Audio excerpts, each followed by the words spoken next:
ginagawa na itong tunnel ng Quezon Road. Under repair. Under repair dahil sa Typhoon M.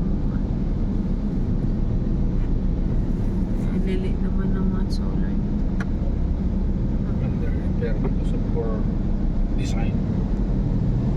Correct.